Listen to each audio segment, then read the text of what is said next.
Hi friends, welcome back to my gynaec. आज हम बात कर रहे हैं एक ऐसे टॉपिक की जिसके बारे में बहुत कम जानकारी सभी को होती है और ये टॉपिक है पोस्ट अबॉर्शन केयर। बहुत सारी ऐसी लड़कियां होती है, ऐसी महिलाएं होती हैं जिनको काफ़ी कारणों की वजह से गर्भपात करवाने की ज़रूरत पड़ सकती है और काफ़ी महिलाएं ऐसी हैं जिन्होंने गर्भपात करवाया भी है।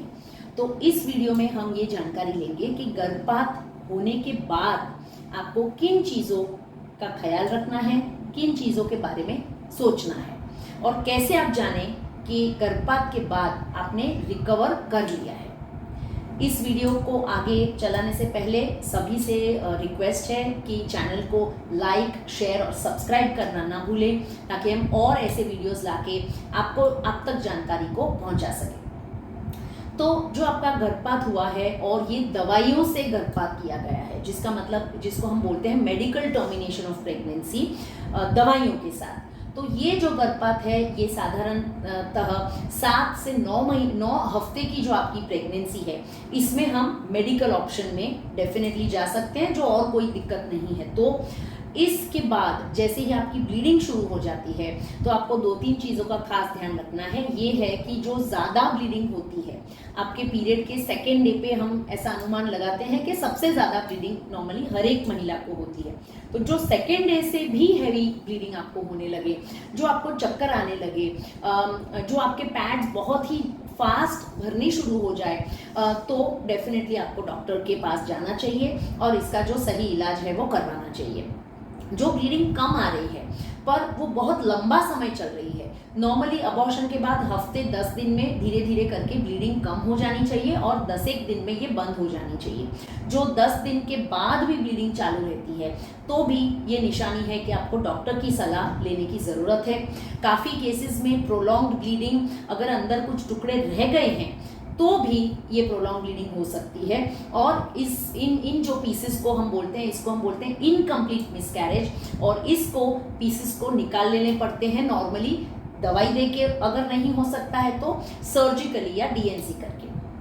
इसके अलावा जो आपको बहुत ज़्यादा पेन हो रहा है तभी भी आपको एक बार डॉक्टर से दवाई लेनी ज़रूरी है, या पेन कम हो जाए उसके लिए आप पहले से ही दवाई लिखवा के आ सकते हो।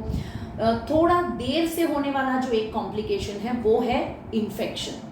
हाँ, क्यों इन्फेक्शन होता है? क्योंकि जो सर्वाइकल कैनाल है ये खुल जाती है, सारी जो प्रोडक्ट्स ऑफ कंसेप्शन है वो निकलना शुरू हो जाती है और यही समय है कि बाहर का भी इन्फेक्शन आपके योनि मार्ग से होता हुआ गर्भाशय तक पहुंच सकता है। अगर इसको समय पे ट्रीट नहीं करते हैं तो ये इन्फेक्शन लाइफ लॉन्ग रह सकता है और आगे आने वाली प्रेगनेंसीज में भी इस इन्फेक्शन की वजह से प्रॉब्लम, दिक्कत आ सकती है। तो इन्फेक्शन के लिए आपके डॉक्टर्स नॉर्मली आपके लिए एंटीबायोटिक्स दवाइयाँ लिखते हैं। मेक श्योर कि उसका जो कोर्स लिख के दिया है उसके मुताबिक आप उसको कंप्लीट करें और गर्भपात के बाद जो खराब बदबू वाला पानी जाना शुरू हो जाए तो ये एक चिन्ह हो सकता है कि अंदर के गर्भाशय तक कोई प्रकार का इन्फेक्शन गया है। ये सब होने के बाद सब अगर जो स्मूथली हो जाता है और अगले महीने का जो आपको पीरियड नॉर्मली आ जाता है तो इसका मतलब है कि आपने 99% इसमें से आप अच्छे से निकल गए हो और कोई प्रॉब्लम की बात नहीं है।